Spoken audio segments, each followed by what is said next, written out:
अस्सलाम वालेकुम dear students, this is Mohammad Navi Jafar. जी स्टूडेंट्स, हम बात कर रहे हैं चैप्टर नंबर 7 और आज इसकी एक्सरसाइज नंबर 7.2 को डिस्कस करेंगे। 7.2 बिल्कुल आप ये कह लें कि एक आध कोई नया कॉन्सेप्ट आएगा, बाकी सारी की सारी आपकी 7.1 से ही रेलिवेंट है कुछ बातें। जैसे कि क्वेश्चन नंबर 1 आप देख सकते हैं, 3 पॉइंट्स आपको गिवन हैं, उसमें से गिवन दैट की अगर मैं बात करूँ, given that question number 1 given है, इसमें स्टूडेंट्स आपके पास गिवन दैट ए पॉइंट आपको दिया गया 2, 5, बी पॉइंट आपको दिया गया -1 और 1, सी पॉइंट जो है आपके पास वो 2, -6, ये आपके पास पॉइंट्स हैं। सो आप जो फाइंड करना चाहते हैं वो मैं इसका थर्ड पार्ट कर देता हूँ, टू फाइंड, ताकि थोड़ा लेंथी क्वेश्चन हो जाए। 2CB माइनस 2CA ये आपने फाइंड करना है। ओके स्टूडेंट्स, पहले तो हम ये CB और CA फाइंड करेंगे ना, उसके बाद हम आते हैं इसकी तरफ। सो CB वेक्टर आपको पता है क्या है, CB which is OB minus OC। बाद वाले पॉइंट का पोजीशन वेक्टर पहले और पहले वाले पॉइंट का पोजीशन वेक्टर बाद में। ये हो गया जी स्टूडेंट्स। हमारे पास ये जो OB है ये आ जाएगा -I + J, ये आ गया इसका position vector, minus OC which is 2I - 6J, ये आ गया -I और प्लस J -2I और प्लस 6J, ये आ गया -I - 2I, ये आपके पास कितना आ जाएगा -3I plus J plus 6J, तो ये आ जाएगा +7J। सो ये हमारे पास आ गया CB वेक्टर। इसी तरह बच्चों हम क्या करते हैं, CA वेक्टर फाइंड करते हैं। ओके, CA वेक्टर फाइंड करते हैं जो कि होगा OA - OC, ये आ गया। OA वेक्टर हमारे पास है 2I + 5J minus OC vector जो है हमारे पास वो है 2I - 6J, ये हो गया जी। 2I + 5J minus 2I -- 6J, ये आ गया। ओके स्टूडेंट्स, तो ये आपके पास बच्चों बन जाएगा 2I - 2I कैंसिल होकर आपके पास 0I बच जाएगा, और 5J + J that is 11 times J, that is CA vector. Okay students, अब हम इसकी तरफ आते हैं। जो हमारी रिक्वायरमेंट है वो है 2CB - 2CA। सो 2 times CB vector minus 2 times CA vector. CB vector students हमारे पास आया हुआ है -3I + 7J, और नेक्स्ट है 0I + 11J, ठीक हो गया। अब इसको हम ज़रा कैलकुलेट करें तो ये हमारे पास जो सिचुएशन बनती है वो ये है -6I + 14J और -0I - 22 टाइम्स J। -6I ये आ जाएगा, और 14 - 22 स्टूडेंट्स ये आएगा हमारे पास माइनस जो है 8J। लो जी, ये हमारे पास इसका रिक्वायर्ड वेक्टर आ गया। तो मींस दैट सेम वही गेम है। क्वेश्चन नंबर 2 की तरफ आप देखेंगे तो उसने कहा है कि जी इनके आपने इंडिकेटेड वेक्टर्स फाइंड करने हैं। U आपको दिया गया है, V आपको दिया गया, वही उसका सेकंड क्वेश्चन बनता है। मैं अब इसके चलता हूँ नेक्स्ट क्वेश्चन की तरफ, जो कि है question number 3, find the magnitude of the vectors and the direction cosines. अब डायरेक्शन कोसाइंस क्या हैं ये भी हमने काम करना है, और फिर उस वेक्टर को के मैग्नीट्यूड्स फाइंड करने हैं, वो तो काम इजी है। डायरेक्शन कोसाइंस बस समझ लें, जो मेन थीम है इसका कि डायरेक्शन कोसाइंस क्या होंगे आपके पास, ठीक हो गया। अब सबसे पहले डायरेक्शन कोसाइन समझने से पहले अगर मैं आपको बताऊं कि डायरेक्शन एंगल्स क्या होते हैं, तो डायरेक्शन एंगल्स एक ऐसे एंगल्स को कहते हैं कि जिसमें एक ही वेक्टर जो with the x axis, y axis and z axis space के अंदर तीनों एक्सिस के साथ एक एक एंगल बनाता है। तो मिसाल के तौर पे मैं अगर डायरेक्शन एंगल्स की बात करूं, डायरेक्शन एंगल्स डेफिनेशन समझा देता हूं, आप लिख उधर से लीजिएगा। Direction angles the angles which are making by a vector with the x-axis, y-axis and z-axis at a time are called direction angles. For example आप देखें, ये आपके पास एक 3D है, ये मैं बात करता हूँ कि ये x एक्सिस है, ये y एक्सिस है और ये z एक्सिस है। यहाँ पे आपके पास कोई फ़र्ज़ करें एक वेक्टर r है, ये vector with the x axis alpha बनाता है, with the y axis beta बनाता है और with the z axis gamma बनाता है। सो ये जो तीन एंगल्स हैं, ये तीनों एंगल्स आपके क्या कहलाते हैं? डायरेक्शन एंगल्स कहलाते हैं, where alpha beta gamma are direction angles, जो कि एक ही वेक्टर ने तीनों एक्सिस के साथ एंगल्स बनाए, उनको हम डायरेक्शन एंगल्स कहते हैं। अब यहाँ से डायरेक्शन कोसाइंस क्या है, मैं अगर इसको ऐसे निकालूं, अच्छा अक्सर स्टूडेंट सोच रहे होंगे कि ये तीनों जो एक्सिस हैं ये आपस में कहा जाता है परपेंडिकुलर हैं, तो ये तो दो परपेंडिकुलर लग रहे हैं, ये लग नहीं रहा इसके ऊपर परपेंडिकुलर। सो बच्चों 2 डायमेंशन के ऊपर 3D तो बनाई नहीं जा सकती। ये वेक्टर एक्चुअली ऐसे नहीं है, ये वेक्टर इस तरह होता है इसके ऊपर, ये आप मार्कर को इस तरह ऊपर आता हुआ नज़र देख रहे हैं, तो ये इसका इसके साथ 90, इसका इसके साथ 90 और इन दोनों का आपस में 90। इस बात को अगर आप ऑब्जर्व करना चाहते हैं तो आप अपने घर में, अपने कमरे के, अपने क्लासरूम के बिल्कुल कॉर्नर में देखिएगा। आप जब कॉर्नर के अंदर देखेंगे तो आपको तीनों एक्सिस के दरमियान जो एंगल्स हैं वो 90-90 के नज़र आना शुरू हो जाएंगे। एनीवेज, मैं इसमें से क्या करता हूँ, आपको एक थीम समझाने के लिए डायरेक्शन कोसाइंस, और उससे एक बड़ा इंपॉर्टेंट रिजल्ट भी समझा दूंगा। एक एक्स वाई प्लेन यहाँ से निकाल लेता हूँ, ये वाला प्लेन, ये एक्स एक्सिस और ये वाई एक्सिस का प्लेन यहाँ से निकालता हूँ आपके अंडरस्टैंडिंग के लिए। फ़र्ज़ करें मेरे पास ये ओरिजिन है, ये एक्स एक्सिस है और ये वाई एक्सिस है। यहाँ पे वो वेक्टर पड़ा हुआ है जो कि इधर एंगल जो बना रहा है एक्स एक्सिस के साथ, वो क्या बना रहा है? अल्फ़ा एंगल बना रहा है। ठीक हो गया? तो ये मेरे पास हो गया जी, अल्फ़ा एंगल बना रहा है। अब मैं यहाँ से देखना चाहता हूँ कि बेसिकली इसका कोसाइन क्या है। तो देखें, ये x है और अगर मैं यहाँ से x ओवर ये r है, अगर यहाँ से x ओवर r करूँ तो मेरे पास क्या वैल्यू आ जाएगी? So x over r that is equals to cosine alpha, cause alpha आ गया।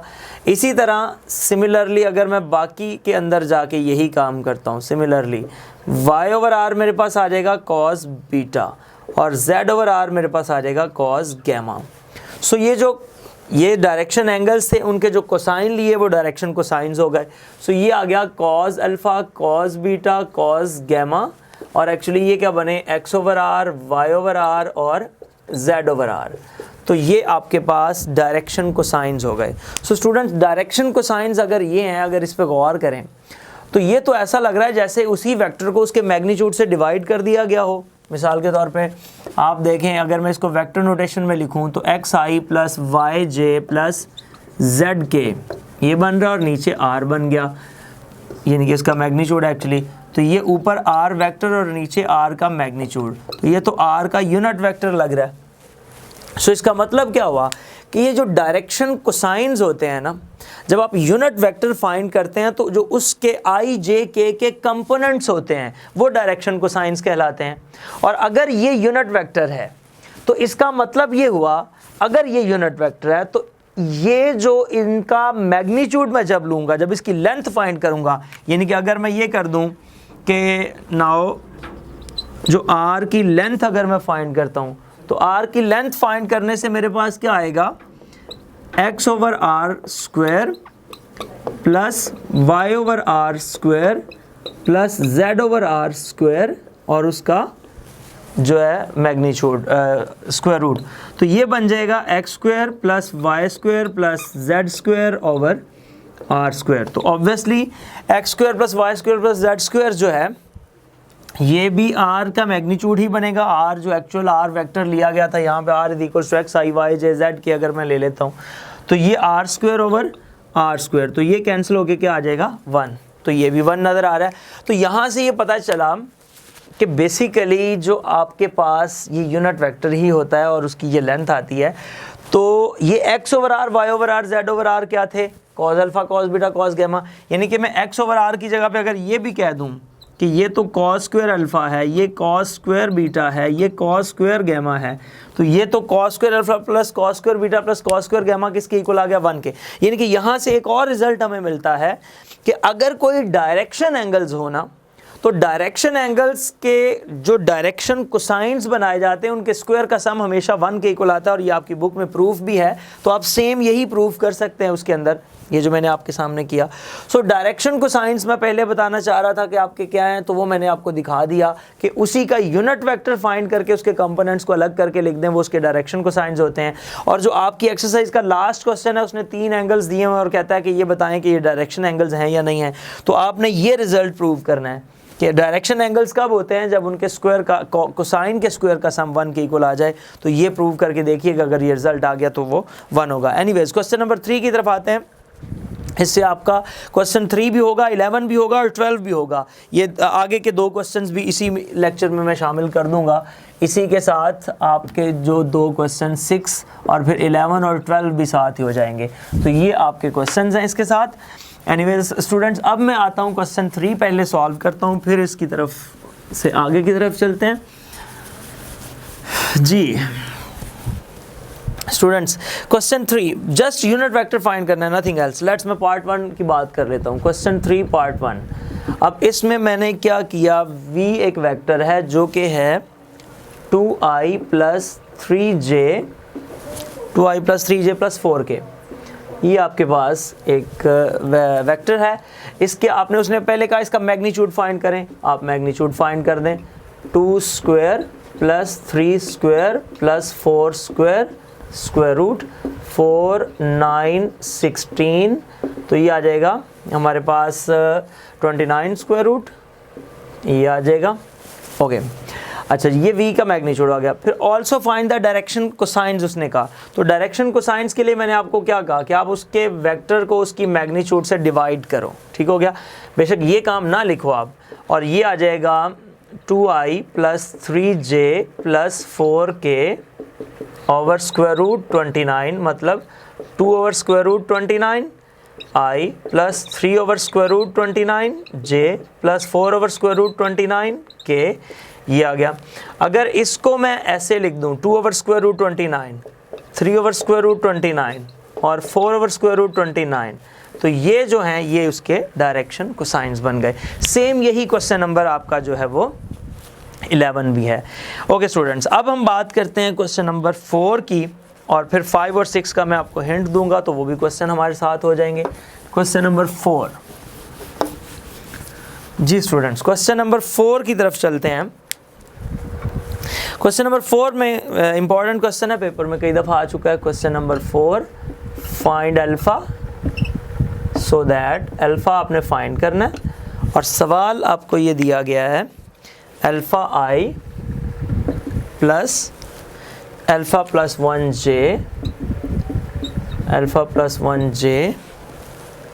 Plus 2k magnitude is equals to 3।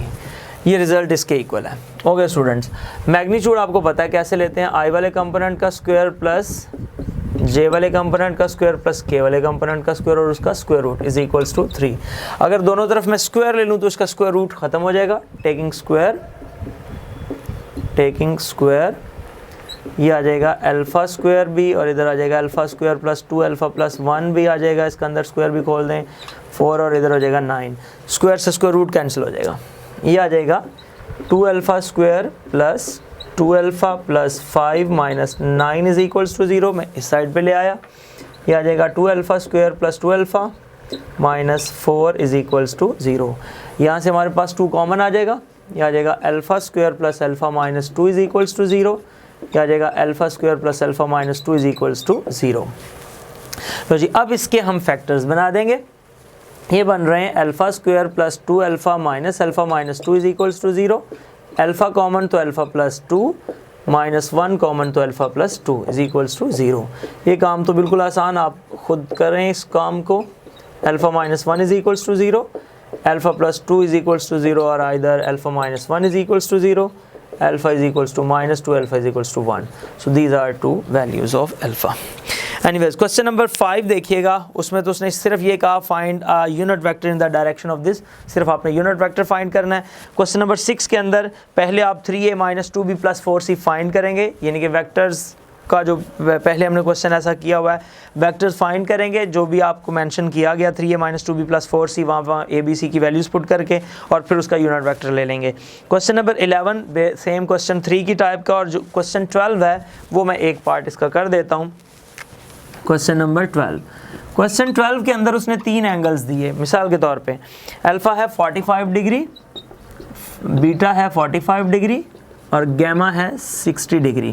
कहता है ये बताएं कि ये डायरेक्शन एंगल्स हैं या नहीं है। मैंने आज अभी आपको प्रूव करके दिया कि अगर cos square alpha cos square beta + cos square gamma 1 के इक्वल हो जाए तो ये डायरेक्शन एंगल्स, अदरवाइज नहीं। सो आपने क्या करना है, cos 45 डिग्री आपको पता है 1/√2 है, एज फिर cos 45 डिग्री 1/√2 है, cos 60 डिग्री आपको पता है 1/2 है। तो आप ज़रा लिखें cos स्क्वायर अल्फ़ा प्लस, यानी कि cos square 45 degree plus cos square 45 degree plus cos square 60 degree, मतलब 1/√2 square plus 1/√2 square plus 1/2 square. तो जब आप इसको कैलकुलेट करेंगे तो 1/2 + 1/2 + 1/4, तो एलसीएम आ जाएगा 4, 2 + 2 + 1 तो आया 5/4 विच डज़ नॉट इक्वल्स टू 1। इसका मतलब है कि ये डायरेक्शन एंगल्स नहीं है। इन क्वेश्चंस के अंदर सिर्फ लास्ट क्वेश्चन इसका डायरेक्शन एंगल बनेगा। उम्मीद है आपको ये बातें समझ आई होंगी। फिर भी किसी किस्म का कोई सवाल हो तो ज़रूर पूछें। मेरा ईमेल एड्रेस है naveedjafar635@gmail.com।